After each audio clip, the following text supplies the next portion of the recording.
I guess it is through serendipity that the announcement regarding Macross happened between the last episode and this episode, because that involved getting together an agreement between Tatsunoko Productions, Big West, and so on and so forth.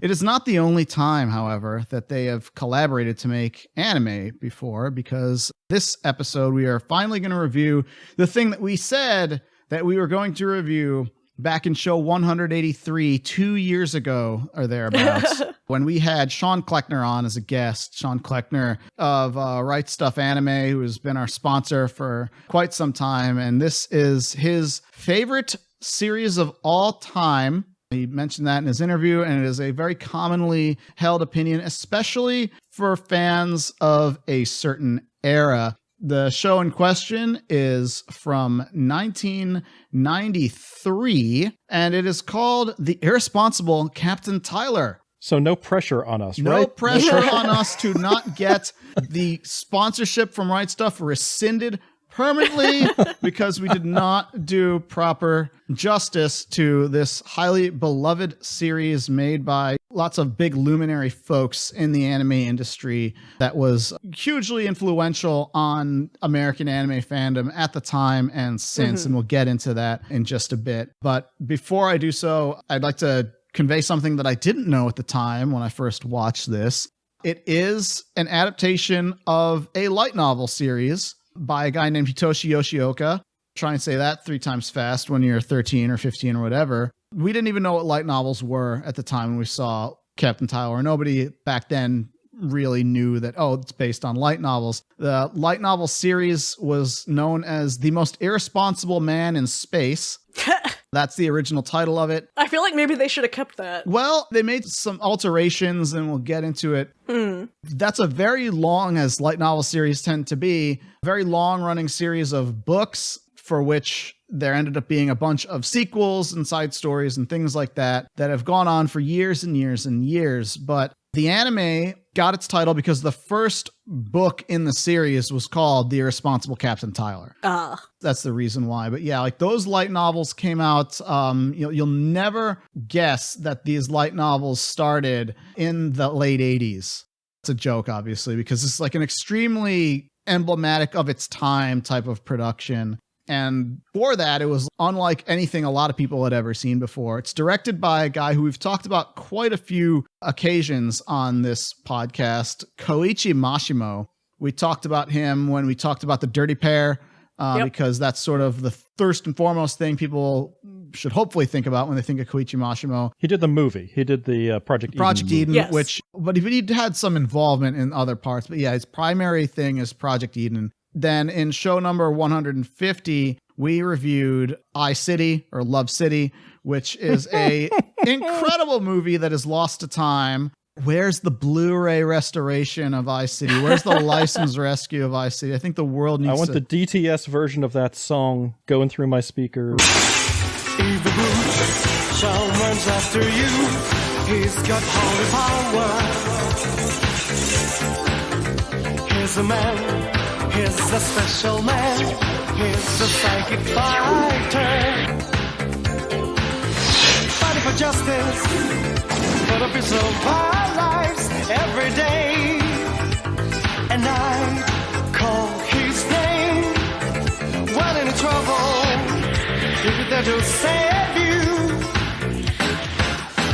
He's a man. Right. And unfortunately, by the 2000s, I would say Koichi Mashimo took a significant dive in quality, because that's when he founded a studio, B-Train, and that's when he just started to flood us with hack things about being trapped in an MMO, which ended up being a scourge on humanity, for which we haven't yet recovered from in the year 2021. These fucking cartoons about being trapped in the massively multiplayer online RPG or whatever. Or just a JRPG. Yeah, just JRPG tropes, stuff like .hack was really one of the ones that really drove home, like, okay, gamers, let's group up and go on a raid and, PK and all this very explicit video game type stuff, as opposed to, say, a Dragon Quest sort of thing where it's just like, fantasy tropes. But don't forget, and then he also did the other things that really killed him in my mind is these very half-hearted Girls with Guns revival attempts. I love the Girls with Guns concept, don't get me wrong, but like Koichi Mashimo made stuff like Noir and Mad Lax and El Cazador de la Bruja, which...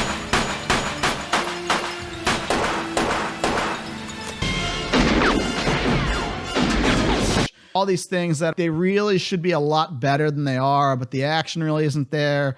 And maybe if you're really starving for like Yuri bait, maybe that's like the appeal of those shows. All that stuff really like killed my enthusiasm in the guy. But back in the 80s and the 90s, this guy was firing on all cylinders, and he was, generally speaking, pretty damn awesome. And people, they remember Captain Tylor as like one of these sort of great master works. Yeah. Especially because when they would have seen it. Just to keep things in perspective, we're going to go full on old people in this. We're probably going to spoil most of Captain Tylor. I don't know if the plot is really necessarily the key thing that people come to Captain Tylor for, but just to keep that in mind. And I'd also like to talk about maybe the circumstances of how all of us first sort of encountered this show. Before I get into that, like the very, very like baseline premise of Captain Tylor is that it is set in the sci-fi future, the standard 80s sci-fi, the future. There's the United Planet Space Force that has united the Earth, and we are at war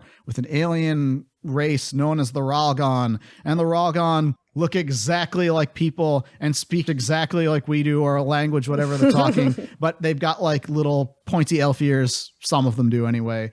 The war has been going on forever. You know the deal. The Space Force of Earth is like every generic Earth Space Force you've ever seen before. I don't really need to go into too much detail. If you imagined it, what it is, that is what it is. The Ralgon are a little more hybrid, almost like Eastern fantasy style. Like, yeah, I was about to say they're sort of like fantasy costumes and everything. Yeah, not like necessarily Middle Earth fantasy, but like almost like Arabian Nights sort of things. Like you've got like people in long cloaks and, you know, head wraps, and the technology they have is kind of bio-based, and you've got some scheming viziers like an evil regent and, you know, a child empress recently ascended to the throne, dedicated advisor. That sort of aesthetic is what's going on over on the Ralgon.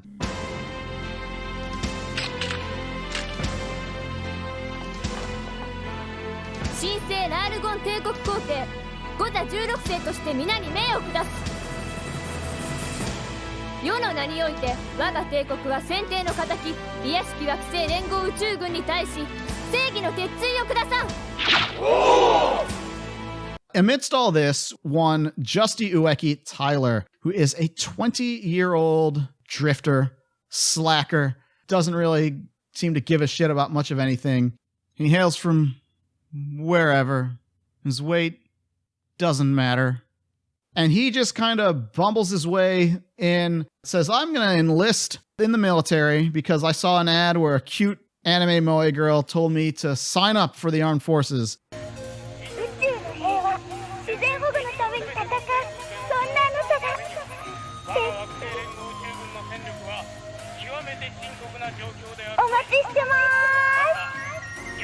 Yep, and it'll be an easy job. Easy job. I won't really have to do anything. No work required, guaranteed money, benefits paid, free housing.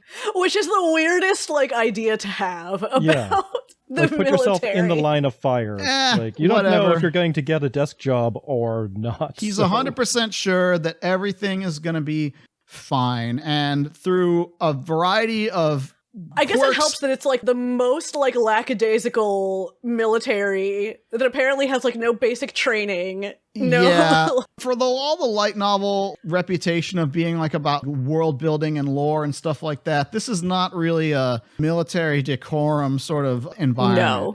And so through some wacky hijinks, Tylor, in the span of a very, very short amount of time, ends up being put in charge of a destroyer ship known as the Soyokaze, which translates to like the gentle breeze or the gentle wind or something like that. Right. And it's basically where they put all the rejects. All the dumb shits and rejects and people they can't do anything with. They all go on here, and they're all a bunch of clowns and goofballs in there.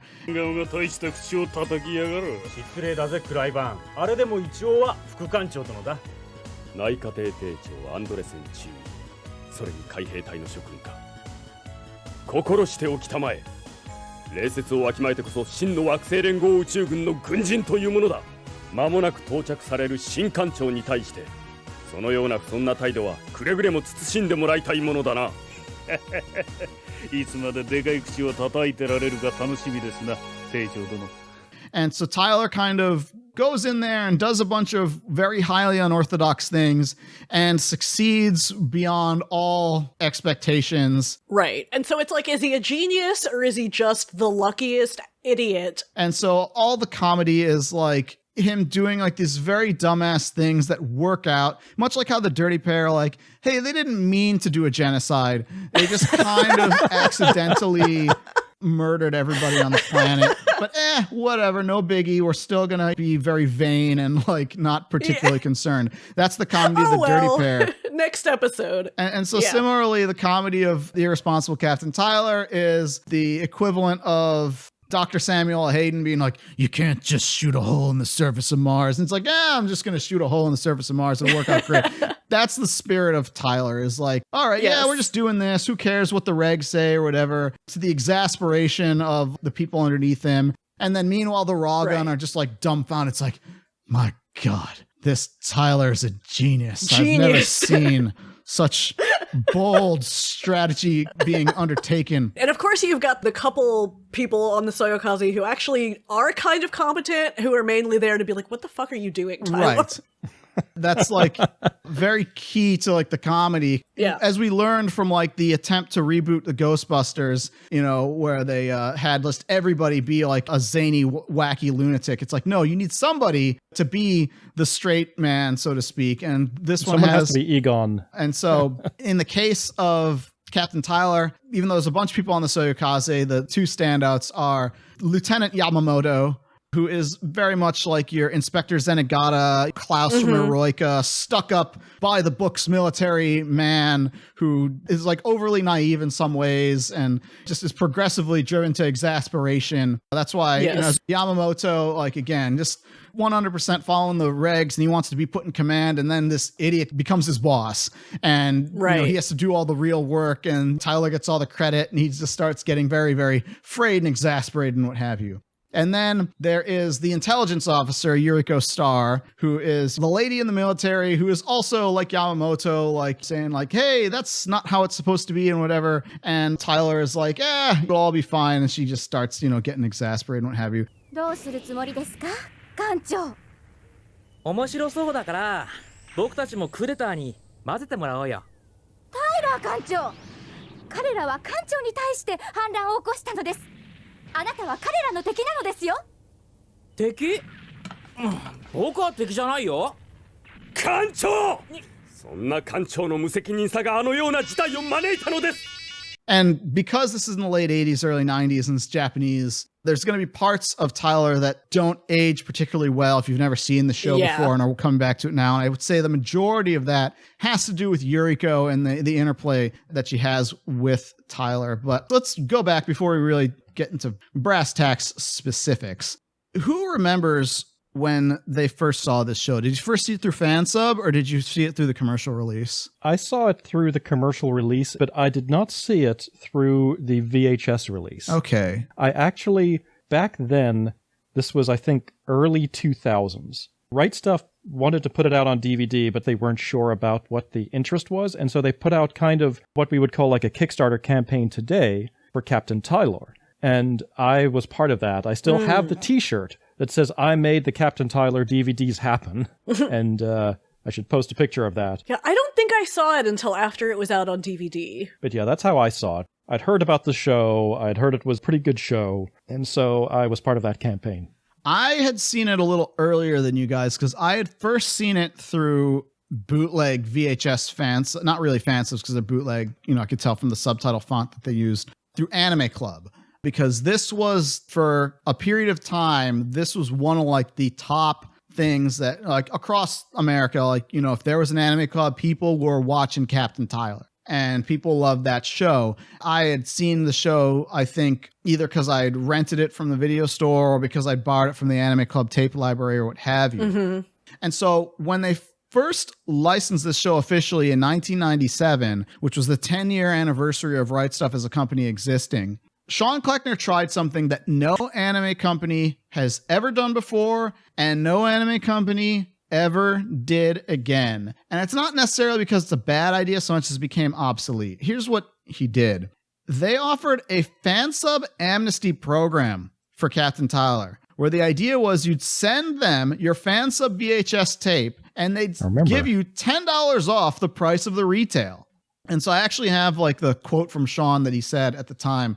I don't know if any of you have ever heard of this program before, but he said, I did. Yeah, I remember this. Yeah, this was a big deal. Our it was the first objective time. with this program is to show our support for the fans who've helped popularize the Irresponsible Captain Tylor in America before its release and lessen the financial impact for these fans to purchase legitimate copies of the show. Because it was $20 a tape and you'd get 3 episodes, meaning you'd have to buy like a good 8 tapes to get this. $20 a tape wasn't that bad, especially if it's $10 after the amnesty. You can actually still go and read the Usenet threads started by a gentleman named Michael Mr. Groovy Tool to date this one. And the responses from people who are like, they're lying about the amnesty. They just want to track and prosecute anyone who ever had a fan sub. And then, you see the other replies are like, oh, quick.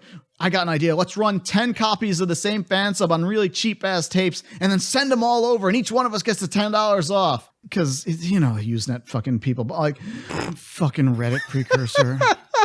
Irresponsible Captain Tylor was also the very first series that Right Stuf actually produced the dub for themselves. Because up to that point, they had been getting things that had dubs made by other places. As a bit of trivia for people, this might interest people, this might turn people away. The studio they got was Taj Productions. Does anyone know who Taj Productions is? I don't think so. Taj Productions is the studio that did the dub for Slayers, and most famously, they did the original dub for Pokemon. And so the people who are the voices of Pokemon from your childhood, like Misty and, whomever, they are in this dub. The person who is still the voice of Jigglypuff to this day is the voice of Yuriko Star, whoever or whatever in that. You made this ridiculous challenge because you never had any intention of obeying me. Well, I'm going to make sure you all do. I like your spirit. I'll give you a little handicap if you want it, Lieutenant. I don't think so. Wow, you really are a little fireball, aren't you? Prepare for trouble! Make it double! To protect the world from devastation! To unite all peoples within our nation! To denounce not again! Not now! Never interrupt the Team Rocket motto! They actually also released, they created a whole record label, Right Stuf, just to do soundtracks for Tylor releases. Yeah. Did anyone buy the soundtracks for Tylor? I don't have the Tylor ones. I have the Giant Robo ones. I'm trying to remember if there's any other ones. Was it them that did the Utano ones? Because I think I had the one of those that they did. It's very hard for me to remember what all the things that were released through that label were, but the first releases they did, the reason they started it was for Captain Tylor. Gerald, you actually mentioned something interesting during the intro where you said there's a lot of people for whom YouTube and Facebook are the internet for them. Yeah.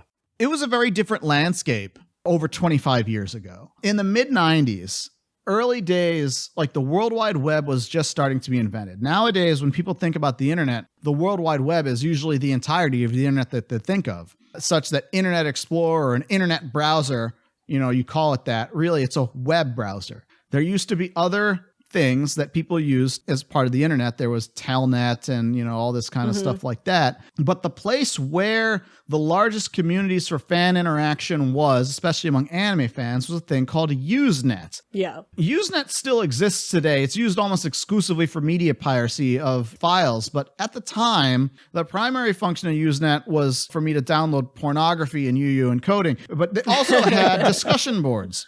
You haven't lived until you spent 2 minutes downloading one JPEG and then you decoding it, and then it sucks.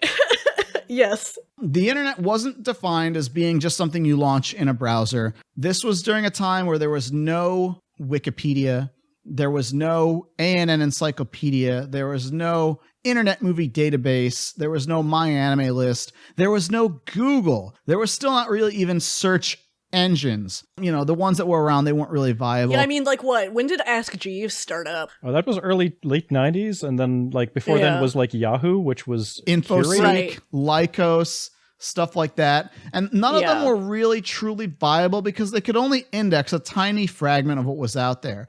And so people used what were called portal sites. They were a website that was basically just a directory list of links to other websites, and those websites were typically fan sites made by individual people, often in the form of like an individual character shrine or a general compendium. Right. And there was like the One Big Anime one. Yeah. The One Big Anime one was called the Anime Web Turnpike. And when the anime, and this is something that is kind of lost to history unless you were there, because you're not going to know this unless I tell you this. When the Anime Web Turnpike first launched in 1995, and I remember because I was 15 and it was like right before the Deke Dub of Sailor Moon started airing, like we're talking weeks or maybe a month, it did not have a dedicated web URL, like domain-wise, I mean.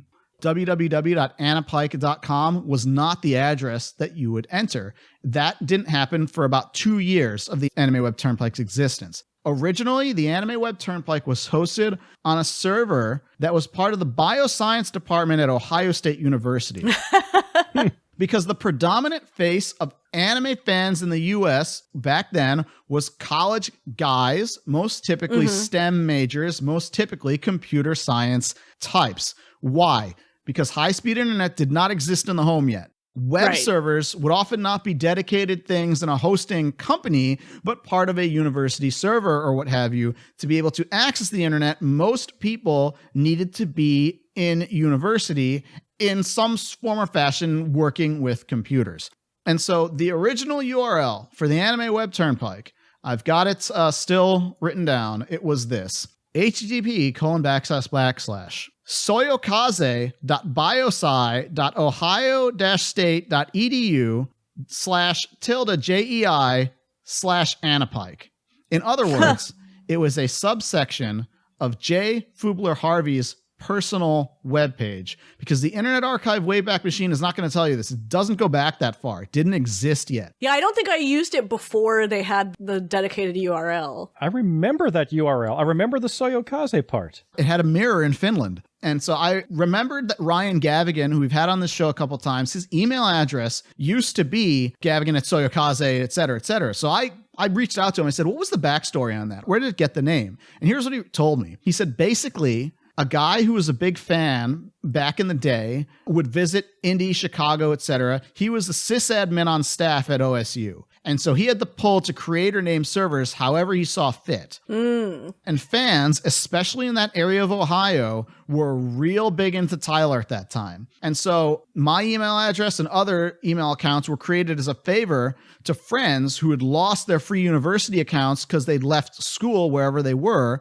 Server got decommissioned eventually. That guy is still around. I haven't seen him since a con maybe 5 or 6 years ago. That story highlights something, and I kind of want to, this is important to contextualize like the reception to Tylor and how people thought of it at the time, because for a long time, if you wanted to have a website, or if you wanted to post on Usenet, or if you wanted to have an email address, you had to be in college, and you had to be involved in STEM, science, technology, engineering, mathematics. That had a fandom gatekeeping effect because college STEM programs are predominantly male. They are predominantly white or Asian. But just for the record, predominantly does not mean all. J. Fubler Harvey, the founder of the Anime Web Turnpike, he is biracial. Don't let some clown on YouTube or 4chan tell you that women or non-white only became anime fans once Sailor Moon or DBZ or whatever hit on Toonami or whatever. That's too great an oversimplification, and I'm living proof of it. But it also means that the sort of reception to Tylor himself as a character is kind of akin to, and I hate to say this, but it's kind of akin to how people in the 2000s viewed Scott Pilgrim. They'd look at this guy and be like, yeah, that's me. I'm totally like Tylor, just doesn't give a shit. He's smart, but he's a slacker, but he gets shit done. Yeah, and he gets the girls. And by the way, every single woman in this show is madly in love with Tylor. Yes, for some reason. He is so cool, and we just can't get enough of Tylor. Even Yuriko, her big story throughout this is she's the career-minded military woman, and Tylor is all like, you'd look so much prettier if you just smile more. Why don't you retire and marry me instead, Yuriko? And she'd be like, ooh, that dastardly Tylor, that jerk. I'm going to slap him one in the face. タイ、今夜は私が交代しますわ。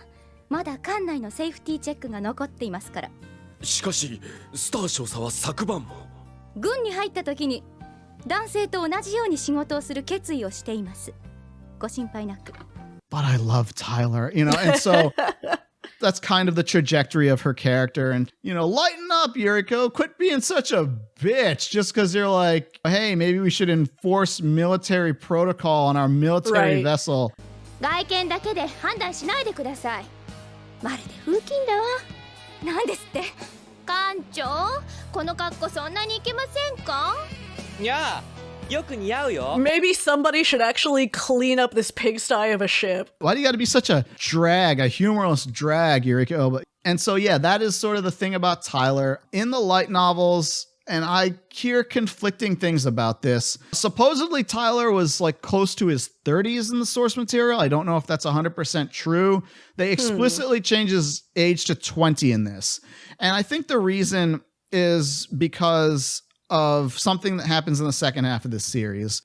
The first half, or the first third, depending how you want to count it, I think holds up really, really well because it's primarily comedy.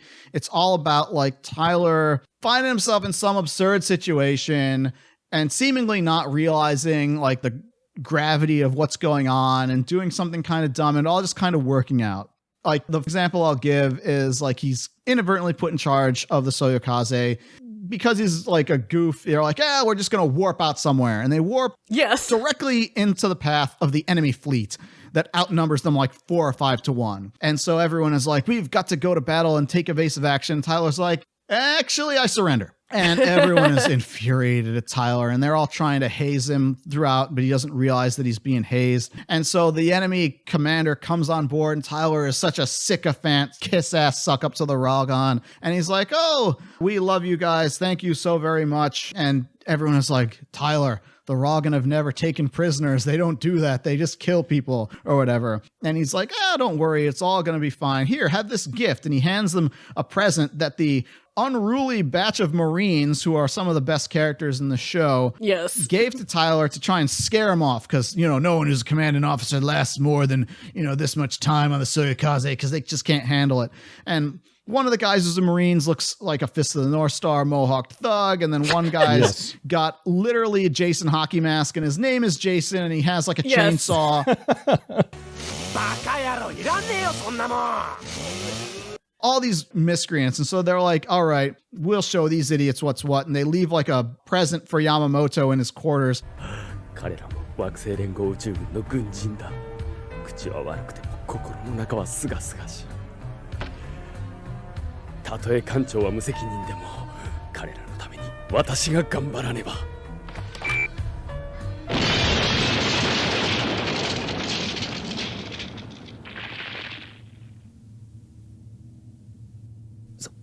そんな。And he opens it up and surprised it's a bomb. And it's because it's operating on comedy logic, it's a Looney Tunes bomb where he just gets covered in black and soot and whatever. And so a similar present is left for Tylor on his chair, and he doesn't open the present. And so he hands it to the enemy commander, and the enemy commander flying back to his craft. He opens the present, and it blows up. And the explosion causes like the auto-targeting on his ship to malfunction, and it fires indiscriminately at these other ships in his own fleet. あら、どうしたの？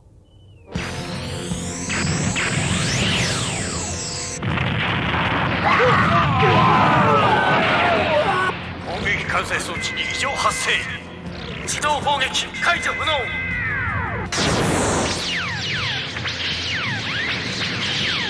And they blow up the entire fleet, and they're like, my God, Tylor, how did you deduce that we'd given you a bomb and that you suckered him into taking that bomb? And then his response is, you gave me a bomb?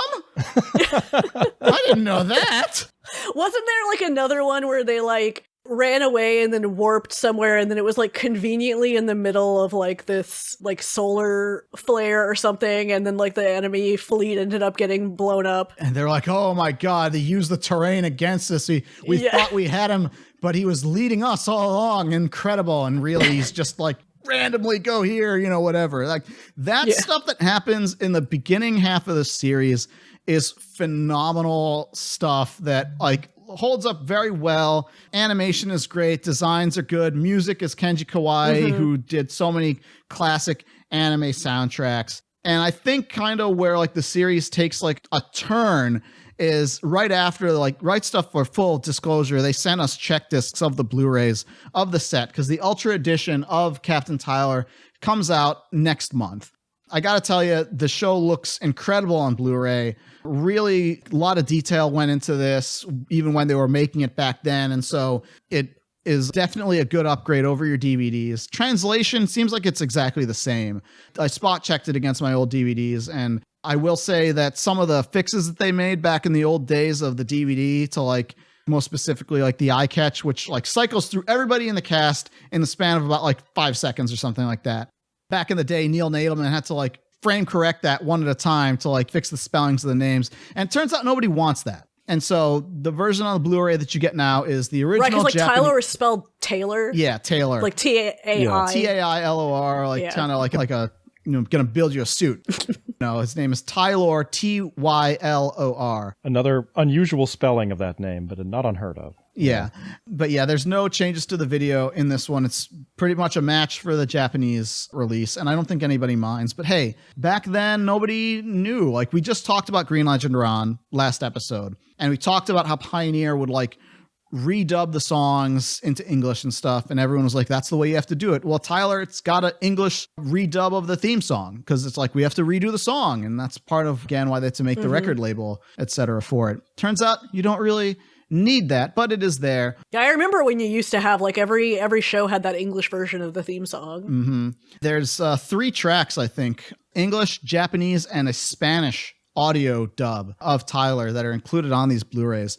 But they were kind of savvy because they only sent us the first 3 check discs. And then from that point on, I went to other means to watch the rest of the show, whether it was my DVDs or spot checking, you know, torrent fan subs or whatever people posted up, which again, no one knows how to fan sub stuff anymore. So they just steal Right Stuf's subtitles and just slap them on and call it a day. But I would say around episode 15 or 16, the Irresponsible Captain Tylor changes rather dramatically, where they try to make it a much more serious show. And the fundamental issue here is this one particular character who is the Empress of the Ragan Empire. Her name is Ozaline. And Ozaline is, in this show, she's 16. I'm told in the light novel she was like 10, which, you know, is insane if that's true. I probably not. I'll assume that she's, you know, just she's a young girl, and she's now in charge of the empire because her father, previous emperor, was assassinated through whatever. We never really told the details. And so other people are kind of running the empire. And here's the fundamental problem. Ozaline is not funny. We're not really laughing at Ozaline's antics. I mean, the Railgun in general are not funny. They're very straightforward. They are supposed to be foils to the stupidity of the Soyokaze. Yes. And in that context, they work.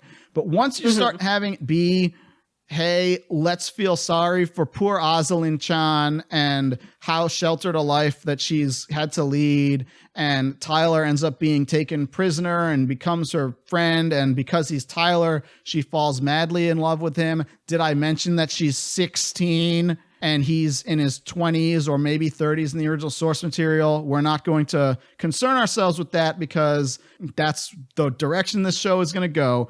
And from that point on, I think this show tries to kind of be more poignant, more dramatic, more, hey, Tylor truly may be a genius after all. And I think that is a mistake. I think this show doesn't really earn the dramatic gravitas that it attempts. And I'm sure that is sacrilege to, like, you know, the people who loved it back in the mid 90s. Because when you think of like what was like on American TV or what have you, or even what was the state of other anime comedies, Irresponsible Captain Tylor really is unlike anything anyone ever seen before. Right. Very much like a character-based humor sort of thing, not so much like this person does something or looks crazy or whatever. This isn't like a whole lot of like somebody is yelling, oh my god, whatever, you know, constantly.ウエストエクセレス、一応見て呆れ返ってるそこのチミ、もう見るのやめようかと思ってる原作ファンにビッグなニュース。出るっすよ、次回からあの女がヒントは歯、あと血。とにかく花咲き乱れ鳥が舞う美少女アニメの中で、花は花でも頭の咲かして鳥は鳥でも観光鳥を飛ばす世紀末のヘッポコ実験アニメエクセルサーガー。早くも始末書が飛びそうな内容の次回は火星から来た女。英語で言うとウーマンケーブフロムマーズ。おお、通っててよかった駅前留学。There's a little bit of that, and it works when it is there. But then when you try to really have this be, there's a serious war going on and serious like sci-fi tale, at that point, I have to start asking questions, because when it's a comedy, if something is bullshit, fine, run with it. This is a comedy. Right. It's bullshit. It's not supposed to make logical sense. It's not supposed to make sense. This is just supposed to be like, yeah, he gets put in charge of the ship. How long has he been a soldier? 2 weeks? Aren't you supposed to go through like basic training? Nah, who cares? But once it starts being like Tylor goes aboard the enemy flagship and then she goes back with them and gets on the Soyokaze and what have you. At that point, you have to start asking, shouldn't the Empress of the Holy Ragan Empire have, I don't know, say an Imperial Guard? You know, right. Shouldn't she have like an entire fleet or at least like multiple bodyguards that she should at least attempt to? Well, it's like, okay, that's when you start asking like fundamental logic questions and the show falls apart, because it really wasn't supposed to be subject to that level of scrutiny. And it's frustrating because I think because of the juxtaposition, the Raogan are always more serious. It kind of works to have the stuff with Azalin, like, while she's there, up against the other stuff. But yeah, like, once those two things start crossing over into one another, it gets weird. Yeah. Yeah, like they spent an entire episode that was like, Azalin tells the crew she fucked Tylor and is pregnant with his child. Everyone's like, how dare you, Tylor? But it's fine because, you know, hey, women just make up sexual allegations. Am I right, fellas? 離れられんのだ。なぜなら、世の中にはパコパコの子がいるからじゃ。のパコパコ。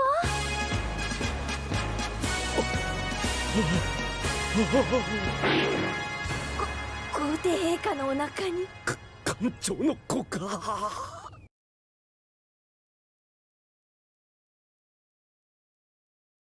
Azalin is a character, and I think it's unfortunate kind of what they ended up doing with her in the service of like, well, Tylor's gotta be the target of all the ladies' affections, because I don't know what fan self-insert or whatever. I mean, it's very obvious that she's supposed to be the hot pinup mascot character of this show. Yeah. Which is absurd because there are multiple beautiful adult women characters in this show who are not given the same level of like leering attention to detail. Yeah. There's Shiahas. Kim Kyun, thank you. And I think like the parts that ring better with her are the parts where it's her and Dom kind of connecting and him sort of like forging this more personal connection with her. And like, I feel like, I don't know, maybe if it was like indirectly from like Dom facing off with Tylor and then bringing some of that back, like I think it makes more sense maybe that way. Yeah, but and we haven't really talked about Dom, but he's like another like straight man kind of character. Like, you know, he's a cool great. Toshiyuko Seki voice, tall hair cover in his eye, cool guy kind of character. And he's like the one honest guy who will talk to Azalin in the Empire. Everyone else is like gunning for their own agenda, and he's like the one who's actually loyal. And he's also not directly funny, but he is very funny because he's supposedly like analyzing Tylor like he's Yang Wen Lee and he's Reinhard von Lohengrin from Legends of the Galactic Heroes. And that's what's funny, where he's like, man, Tylor is truly a military genius, unlike the likes of which we've ever seen. Because all he sees is the effect of what Tylor does. He doesn't see any of like the decision-making process or lack thereof. One of my favorite things in the show, and I love the Marines to death. I love the Marines. And this is the thing, is that the Marines... And their dumb little suits. Well, they've got these like these power suits. These powered armor mecha suits. Powered armor mecha suits. But think in your mind what a powered armor mecha suit is in your average show. And in Tylor, these suits are probably the size of the Marines, yet the Marines have to sit inside these suits. So they sit inside them, and their knees are up to their chins. Right, they're just like crushed into this uncomfortable ball in the cockpit. They're very cramped, and the robot itself is like looking very cutesy and silly. They're pink and purple. As these guys are all drawn looking very tough. They're absurd. They're purposely, absolutely absurd, and they're awesome, and I love them. But that never could work if you take them with an ounce of seriousness. Right. Once it's supposed to be like, all right, guys, we're going in, and, I can't guarantee your survival because we're going to the enemy flagship, and, it's been a pleasure to serve with you. It's like, okay, yeah, but look how silly these robot suits are. Right. And one of the things I want to bring up, and this is something that was coming to mind, and I'm not going to talk about the latter things in the show because I'm sure you're going to come to that. But as fundamental sci-fi, like if we just look at the show as just sci-fi, it's very bad sci-fi because it is the most basic, run-of-the-mill. Like if you created a sci-fi world and clicked default, this would be the world that you would show up. And as just a backdrop, a context to a bunch of jokes, that's fine. That's my point, is that it's bad sci-fi in that it's the big sci-fi in that there's these spaceships and warp drives and everything, but on these ships, there's no thought put into the technology, and that's fine. Right. There's an entire episode around a VHS tape. Why are they still watching VHS tapes in the sci-fi future? Well, all the tech in this show is very much they just took what was modern to the time of the late 80s, early 90s and said, yeah, they're still using this centuries in the future. And there's no crypto took away all the good tech, and so now we're stuck with this. It's no, there's nothing as forward thinking as that. It's the future, but they still print out things on dot matrix printers with the little holes on the sides that you have to fold and tear off. These things that were kind of old for the 90s. And this is fine. That episode with the VHS tape is one of the best episodes in the whole show. Oh, it's great.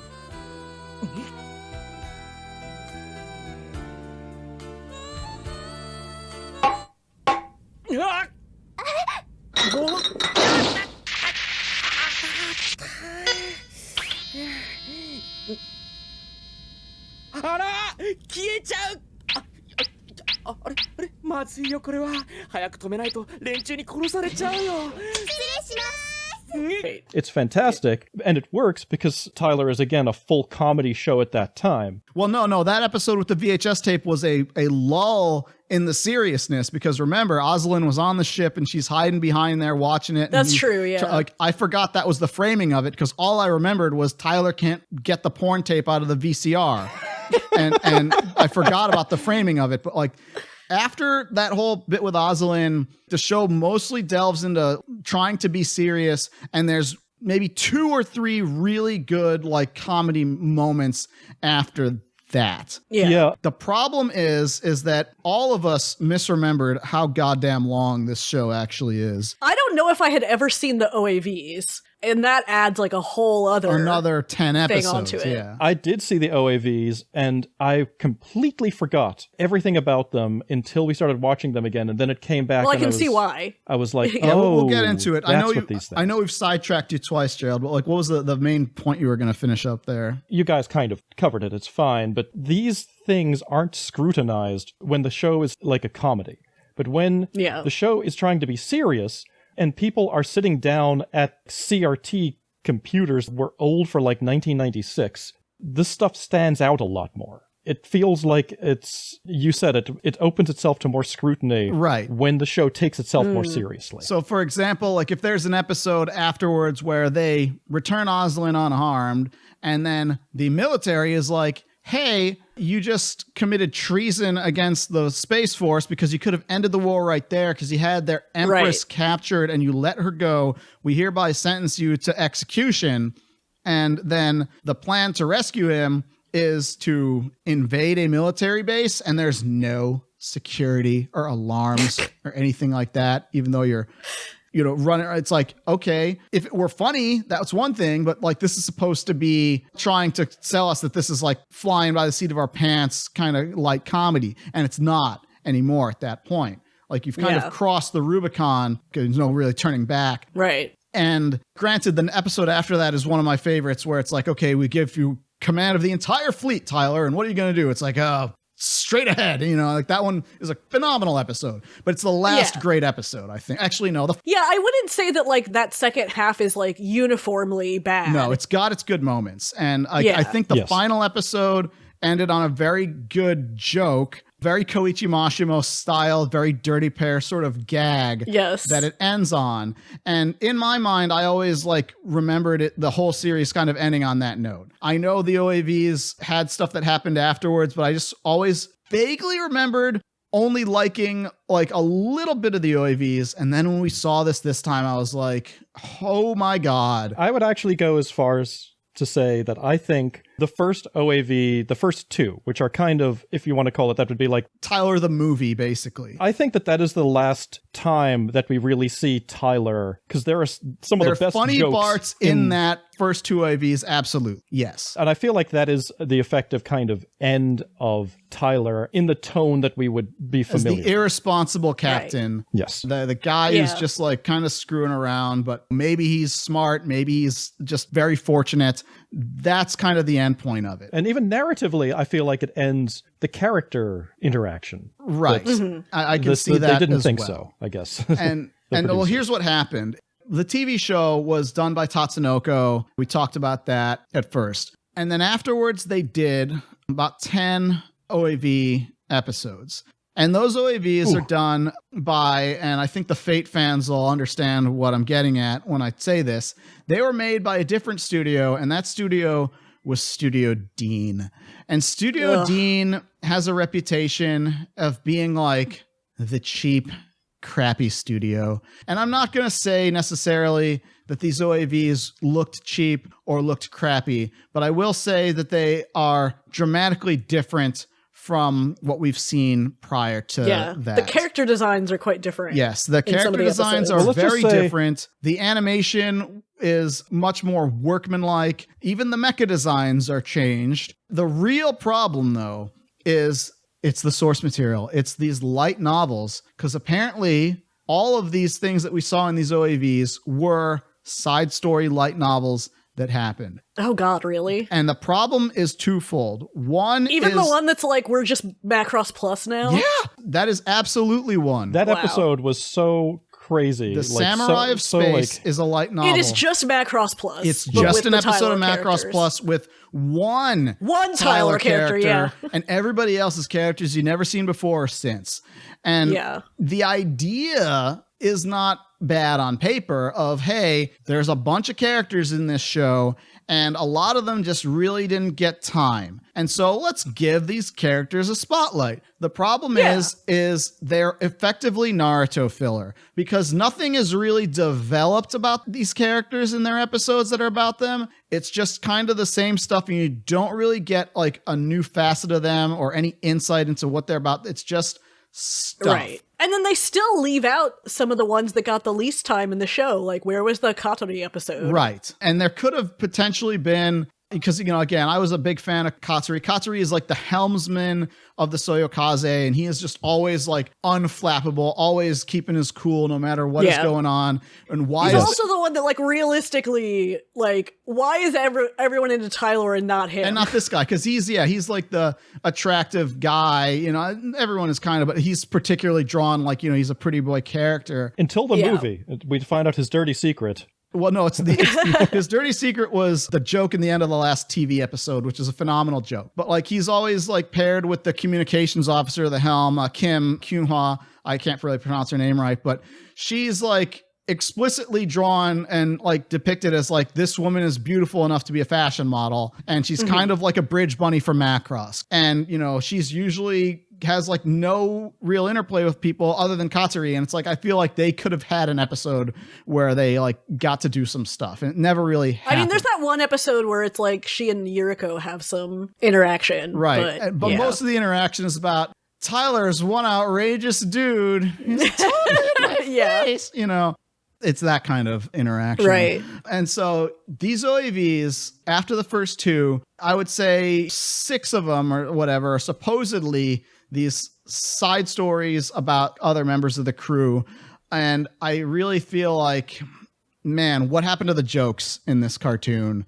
as I was watching like these 10 OAVs, because they're not serious enough to be engaging drama. Well, and again, like, yeah, the Christmas one is just infuriating. Oh, God, and that was Christmas another one. one where it's like, once this is not a comedy, it just doesn't work anymore. Like, now this is just enraging. Jesus fucking Christ, the Christmas episode. So normally when I hear Christmas episode, my like eyes light up like, hell yeah, Christmas episode. Yeah, I'm usually like all for that. And the Christmas episode in this is, all right, so it's after the TV series, and for mysterious reasons unfathomable to us mere mortals, Yuriko Star has fallen madly in love with Tylor, who is a clown and a jerk to her. And in this episode, the premise is, okay, it's Christmas Eve, and everyone's going to hang out with the people whom they care about most, which for most of the dudes on this ship are one another. They go out drinking and drinking and what have you. But Tylor is going to go out on a date with Yuriko. And he's like, all right, Yuriko, we'll meet here at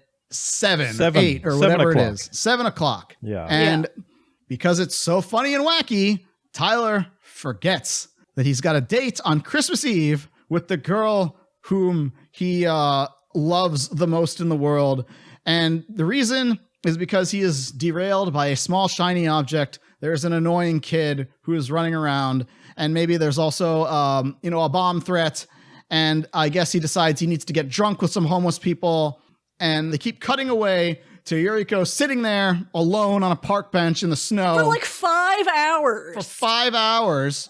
And Tylor doesn't have like any care that he's stood her up entirely because he's forgotten that she exists, apparently. Yeah. At this point, the facade of is he a genius or is he stupid kind of wears away, because maybe he's just a dick. No, he's just a jerk. Yeah. Yeah. And the end of it is he shows up, at the stroke of midnight, and she's elated to see him. It's like, what? You're not elated. Right. In what world are you elated to see this guy?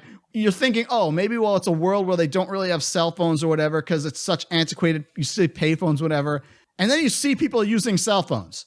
Yes. And also, it's just like, Yuriko's always been like a character, like, I think it was better when it's like, even if she may have like found Tylor interesting, it's like they were still kind of oppositional, and she was one of the people that would stand up to him. And then now she's just like, well, I'll just sit here for 5 hours and wait for him to show up. It's just like, who is this person? Right. Yeah, I understand what they're trying to say in that episode, but it was the worst possible way to say it. Oh yeah, no, it's awful. Oh, and I am like the biggest fan of Christmas and seasonal episodes, and that one just pisses me off so much. Because after like 45 minutes of waiting, you're like, that's it, I'm done. Bye. Like, girl, you definitely have better things to do. Yes, go home. And he has not in any way done anything that would make it worth sitting there for 5 hours in the snow. No, that was infuriating, that stupid episode. And yeah, that's again, especially like once it's gotten more serious, it's like, okay, you want me to take this seriously? No, this doesn't make sense. Yeah, if it were full comedy, maybe. Yeah, if it were full zany, wacky hijinks going on, like a sitcom, then you could kind of see something, even though you'd still be like, okay, the payoff to this better be that Tylor gets clocked over the head. Right. Yes. Nothing, it happens. And a lot of times on paper, I'm like, okay, yeah, great. Now let's see a story all about Lieutenant Yamamoto. And it turns out the execution is even worse than the Christmas episode, I'm going to argue, because fundamentally, the character Yamamoto is the most straight, stick up his ass kind of character, driven insane by all the mayhem about him. And by the end of the TV episode, the TV series, I should say, I'm always of the opinion it's like, okay, yes, he's become the Joker because he's no longer antagonistic towards Tylor. He loves Tylor. He's his bro. And then he starts like acting sort of in his stead, like, the way he would. The OAVs come, and he's right back to being how Yamamoto was earlier in the show, as if he'd never met Tylor. And it's almost like, this Final Fantasy VII Advent Children thing, where if you resolved everything in the main game, but you have to make more. And so how do you do that? Well, you revert him back and then get back to where you were before, Also, I hate those episodes with him because fundamentally as a character, he only works when as paired a with foil Tylor. To other characters who are crazy and weird. You can't just do a Lupin the Third story that is only about Inspector Zenigata being by the book. He needs to be hassled by these misfits that he's trying to catch but can't. in order for this character and his like straight-laced good boy man of justice to work. In this story, it's about Yamamoto. It's setting up something that we never get a payoff to. Yes, that's right. Yeah. Because the Yamamoto episodes are like this mystery, this drama sort of tale, and it's all about him uncovering the solution to the mystery. I understand what these OAVs are trying to do, where they're having these separate, disconnected side stories where you're not really sure when they're happening. And then as they go on, it's supposed to converge and reveal they were all happening roughly at the same time. And now we're at this point. That's not a bad narrative framing device. The problem is you have to keep track of what happens when and where people should be at that time. And apparently the only person smart enough to do this is Kevin Feige, who is in charge of Marvel, who has on a whiteboard, this happens at the beginning of this one. The ending is this, because the next one, the beginning is this, and this people need to be here. Apparently that's too difficult for anyone to figure out for anime, because logically it just can't work. They can't all be happening at the same time because the Christmas episode is set during Christmas and everyone is together. And then these other things are happening at different times. For Yamamoto's episode, where he's like trying to solve a mystery and piecing together something from a communique. But then you have another episode where him and Yuriko are together and Yuriko gets kidnapped and they're alien infiltrators and let's not tell anybody. Then the last episodes are, it's like, it doesn't work out. And again, like, if it's just a dumb comedy, that doesn't matter as much. But now, but now it's like sci-fi space opera where they're going for. Yeah. It's not melodramatic enough to really be the space opera, and it's not really like tightly controlled enough to function as drama. But ultimately what they're really doing with these OAVs is setting up this idea that there is now a third invading antagonistic force that is targeting both the United Planet Space Force and the Rogan Empire, such that they would have to join forces. And we never see this happen. It ends on a cliffhanger. It's a build up to nothing. And I don't know if maybe they thought they were going to be making more. Could be. I think they obviously were hoping for it. They were hoping that this would drum up interest and people would be like, we've got to see more of this and get more of these light novels adapted. But man... Problem is that people in that time, in the 90s, you were paying $80 for these videos. There were such letdowns. And then it gets to this point, and I think by then the sales must have dried up or something. Like, let's be serious. We would have probably gotten this episode out about 2 weeks earlier if we hadn't been going through these OAVs. It was such a slog. Oh. I did not realize, like, when I said, oh, the show takes a turn around episode 16, I didn't realize there were 20 more episodes left, such that the majority of Irresponsible Captain Tylor is not the show I remembered it being, the wacky, lighthearted comedy. The majority of this show, like a good 26 episodes or so, when you factor in the OAVs, effectively, some of the OAVs are long, actually. But just, I would say, like, yeah, a lot of it is trying to be something that it really doesn't excel at being. But the part that it is good at the beginning is still really good. I still really enjoy. I think that's why it's like I kind of forgot that it took that downturn. It's like I remembered mostly those earlier parts. And I was like, oh yeah, I love this show. And then my brain had just kind of like forgotten My about all these brain other thought bits. It was 4 episodes where it's like it took this turn towards this, and then it got back to being funny with having the VCR and like the William Tell overture bit and stuff. And then it turned out my memory was wrong, where no, from this point on, it is trying to be serious. And then it's just little flashes of comedic levity, as opposed to where I think the formula works better, where it's mostly comedy with little bits of seriousness interspersed throughout. I would maybe argue that I can deal with the TV series fine. I think the TV series is great. I think it tapers off. And then I feel like the last moments are really the two OAVs. Yeah, the last ones are really good. Yeah. Like the two OAVs. The first two, you mean? The first two. Like I said, the effective Tylor movie. Like after that, just... I wouldn't, like, if you're the super hardest core Tylor fan, maybe, but we were just, it was such a slog. Yeah, I mean, I can't really think of anything from there that I was like, okay, this was a valuable addition to the show. There were a lot of things that could have been, but they just weren't. And I think one part of the problem is they tried to reveal within the last 2 OAVs that there was like a concurrent timeline of things going on. Maybe the light novels were written that way, but you're adapting this after the fact. Maybe if they would at least have shown them in sequential order, because it's not like these are reveals. It's not like this is like, wow, this recontextualizes what we've previously seen. It just helps it attempt to make a little more sense. And maybe it would have at least been a little more coherent. I don't think it would have been necessarily good, because what it actually happens is still what happens, where it's like, all right, the shocking revelation that this one advisor, the prime minister of the Ragan Empire, is up to no good. It's like, yeah, we found that out 15 episodes ago. And from looking at him, which you knew from his character design. I know, like, it's so obvious because he from looks the very completely beginning. evil. And, oh, by the way, he implanted a bomb and tried to assassinate you. And that's the reason why you're on the Soyokaze, in episode and that's 15. why, like, at that point, I'm like, how has nobody killed this guy already? How has nobody executed this dude for treason? Oh, nope, he's just back at it. And you're waiting for him to get his. And what happens? 5 minutes before the end, he, like, randomly is blown up by a mysterious external force, the likes of which you'd have to read the novels, kids, to find out what happens then. Not like you particularly cared that much, but hey, what are you going to do?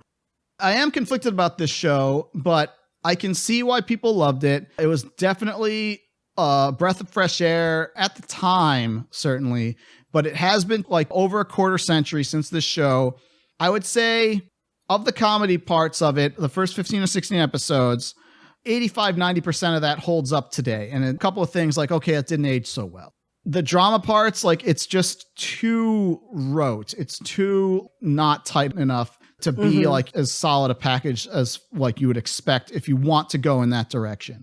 I think obviously there's an Ultra Edition set that includes an art book. You can't even pre-order anymore because with the art book, because they have to print up copies of the book. But I think the only way they could really sell those 10 OAVs or whatever is to sell it bundled with the whole thing. I think most people, I don't think it's too controversial for me to say the OVAs at least are divisive. It is slightly controversial for me to say the last third of the show is divisive. Because most people like the show, the 26 episodes of the show, straight through. And they're like, yeah, it's fine. Once you start talking about the OVAs, it's much more split. For fans of the show with the art book and stuff, I haven't seen the art book myself, but I can see that, yeah, there'd be some, especially for the TV show side of it, some really gorgeous design work here. Mecha character designs, backgrounds, things like that. It's still really great. And the interviews would be... It looks good. Yeah, it does. Like, yeah. One thing that we also did was, because it was short, decades later, they put a sequel out called The Irresponsible Galaxy Tylor on Crunchyroll. And this is still streaming on Crunchyroll. And it is one of the lowest rated things on all of the Crunchyroll sites. Well, it makes no sense if you haven't seen Tylor. Right. Yes. And how many people on Crunchyroll are people who have seen Tylor? Yeah, it picks up like thousands of years later. Yeah, it's mostly different characters who are effectively descendants of Tylor or Azalin. 胃がないはずの胃が痛い。大丈夫大丈夫。気楽に行こうって山本くん。気楽に行けますか？そんな深く考えず、ものは試しで行ってみよう。 There's now a robot sidekick named Yamamoto, etc., etc. And I didn't hate this. I didn't hate this show as much as I was expecting it to based on how low rated it is. It is one of the most hated shows out there. I mean, I didn't like it. Like, I don't think it's good. I don't think it's fantastic, but it's short. Each episode is only about 2-3 minutes long, and there's 12 of them. You can watch all of them in less time it takes to watch one of the OVAs, and it's at least lighthearted and breezy. Right. It remembers it's a comedy. Right. Now, whether or not it makes sense once they start doing the play, flashing back to, oh, by the way, here's all the stuff that happened afterwards, it's like, okay, yeah, you're going to lose a new audience. So if the intent was, we're going to put this out there as shorts to gauge if there's interest, and if this catches on, maybe we'll make more. Obviously, that failed spectacularly, and I can understand why. Just because contextually, it just doesn't make any damn sense. But it is by the same author as the original light novel, Satoshi Yoshioka. Like you said, it's 3-minute episodes, and they're short, and that's easy to deal with. But it was done in 2017, and so clearly there was no interest to continue Tylor. Right. If your OVA ends on a cliffhanger of this new menace, and then decades later they say, we are coming back to this, and then you And don't it's resolve not your carrying cliffhanger on or from carrying that on the point, story, yeah. you're going to divide people. The same thing happened with Gunbuster, right? Gunbuster ends at a point where it's like, wow, what a shocking ending, real gut punch. And then if people say, here's a sequel to Gunbuster, it's like, oh, what happens to them next? What happens when they land? And then it's like, doesn't matter. We're not talking about that anymore. No, it's effectively a different show entirely, show. different cast. Yeah. You're going to divide people. Obviously, people like Diebuster a lot more now. I think it's better to think of it as a show called Diebuster than a show called Gunbuster 2. Tylor's similar phenomenon. Like if you say we're doing a follow-up to Tylor, we're going to see what happened. No, we're not. And it's like, okay, well, all right. Now it's late 2010s moe comedy. It was weird because there was a summary in that, a very quick summary of like all the Tylor novels. And it's insane what happened. タイラーとル・バラバドムの銀河の覇権をめぐる艦隊戦が始まるのであった。この戦いに干渉するタイラー。しかし漁夫の利を取ったアシュラン大公国が銀河を平定してしまう。惑星連合とラールゴンは共同戦線を張り、アシュランとの最終決戦で超ド級決戦兵器スオーを用い、これに勝利し恒久的な和平が実現され、タイラーはラールゴン共和国大統領となる。惑星連合に宣戦布告するタイラーは誠山本と最終決戦を行い、無血で制し銀河統一を果たしたタイラーは反銀河共和国大統領になる。Like apparently after that they had this big battle, and then apparently Yamamoto like turned into the bad guy, and then Tylor like ended up being like the emperor of the galaxy at some point in the novels. Right. This is all summarized in about 45 seconds. And certainly, when you see it described as like a summary and being put on as like a goofy kids play sort of thing, is this really, what we wanted? But yeah, it's like, obviously, when you look at the light novels, there's the Irresponsible Kids and the Irresponsible Three Kingdoms, or not three, that's like a mistranslation, but like the Irresponsible Admiral Tylor, et cetera, et cetera, et cetera. I mean, I would rather watch that short TV series than those OAVs again. Like, God, those OAVs. Yeah, that's true. The Yeah, OAVs were so boring. And at that point, you start to see like kind of a slide in Koichi Mashimo. Like, I think the last thing of his I enjoyed was Eat Man. The original Eat Man series that he did. Yeah, Eat Man, and he wrote Eat Man. Like, he was the creator. Yeah, because he deviated. It's based on a manga from Akihito Yoshitomi, but Viz released some of it. He did Sorcerer Hunters and right after Tylor, and people mostly liked that show. Whether it holds up is another story, but like really like the cutoff for Koichi Mashimo is kind of like mid to late 90s. And, Tylor OAVs was kind of like 1994, 1995, something like that. Seemed like a little stumbling block, but not like totally forget about this guy the way like Avenger and Madlax and all that shit. Like, no, we're not watching this. Yeah, it's a real shame because I feel like that I will amend one thing about Koichi Mashimo, because the last thing he did, and I did say this in the Decade in Review, Hyoge Mono was an excellent show. And it was unlike, his typical B-Train garbage. That was the one about the tea ceremony stuff for Oda Nobunaga. And like, I was like, okay, that show is legit good. But of course, he didn't write that show. Mm-hmm. And, shockingly enough, it was B-Train. It was still good. But again, we're talking about the default state of things. Default doesn't mean universal. Mm-hmm. Yeah. So after having experienced Captain Tylor, and it took us several more months than we anticipated to get through it all, what are your thoughts ultimately of the whole journey? Watch the TV series, and that first, they call it the exceptional episode, and it is. Stop right there. Then otherwise you will turn into the doctor aboard the ship, who is like, it's very like obvious joke on like the Leiji Matsumoto style, like ship doctor, maybe more Space Battleship Yamato, where he's like a drunk doctor, grizzled old veteran. And then I'm 32 or something. Yeah. He's just like, I've been drinking for 30 years and whatever. And he's like, I'm 33, something like that. We didn't even mention his sexy assistant, but that's okay. The OAVs forgot she existed too.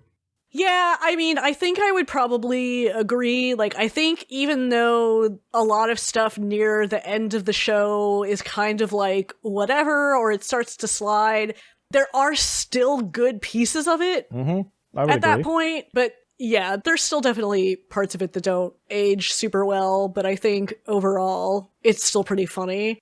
And I do want to give like as one little bit of additional context, because this is something I didn't know, even though I have the book like right in front of me.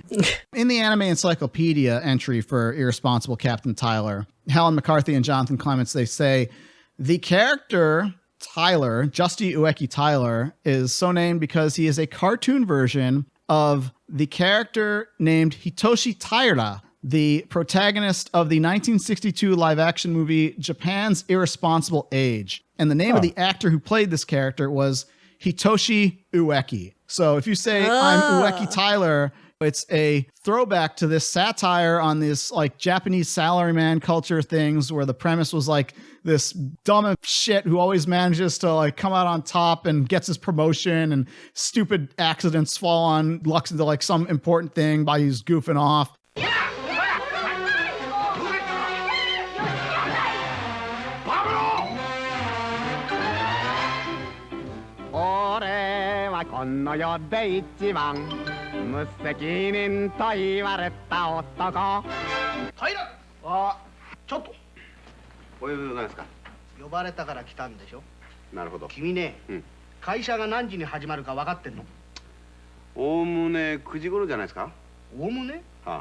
That's ultimately where the source material for, okay, let's make a sci-fi version of that originates from. I never would have known that. I never heard of the movie. How many people are up on 1960s Japanese cinema that may or may not have ever been translated into English? Yeah. Good information to have that only super geniuses who can do the work like Helen and Jonathan would do. Helen has a new book out, I should say, about Leiji Matsumoto, which I've got, and it's great. I got my copy. Yep. So, great. Highly recommended stuff.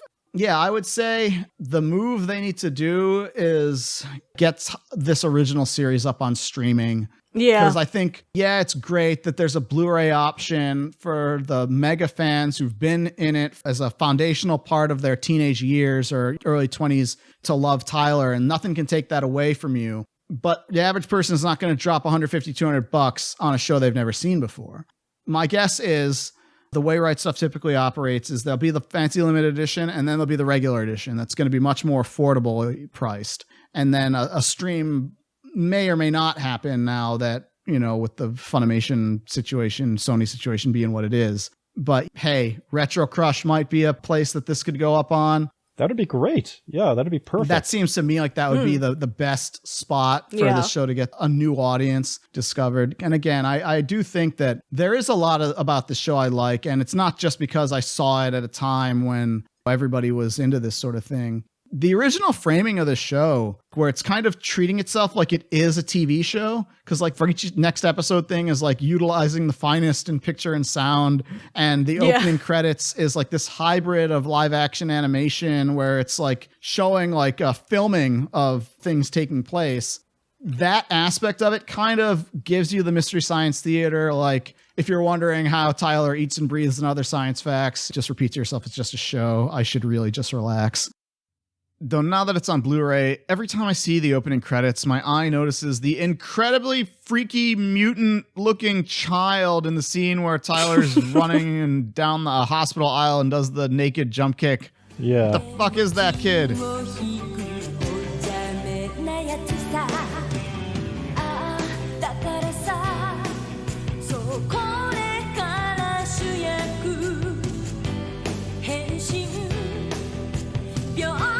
Let us know what you think about Tylor. I think we'll get a decent amount of people nostalgic for the show in the comments. You can go to our website at www.animeworldorder.com. You can send us an email, animeworldorder@gmail.com. We read every email, even though it doesn't seem like we respond to them all or read them as often as we should. We definitely do check everything. We may not send a reply on a timely manner, though. Our Twitter is @AnimeWorldOrder, though that's really more sort of an automated sort of account that just kind of posts like the episode to let people know the new episode is out. But yeah, we'd like to hear from people on this one. Because we've just lost our sponsor. We've just lost our sponsor. We're really going to need more patrons now to keep us afloat. More people supporting us through that way, because we've disappointed our money train here. But we got to tell it like it is. On that note, that's going to conclude show number 199 of the Anime World Order podcast. We have nothing special planned for episode 200. So if you have suggestions for that, what you'd like to hear, let us know, because we're all basically just Ueki Tylers when it comes to making this show. We just kind of stumble in and say whatever's on our mind and hope it all works out for the best. Maybe we should have a special guest. We could have a special guest, maybe. Maybe. Talk about something. Got devious plans afoot. Maybe. All right. Or maybe we will do nothing. Maybe nothing at all. Maybe. Maybe the swerve is there is no swerve. Ha ha. Back arrow style.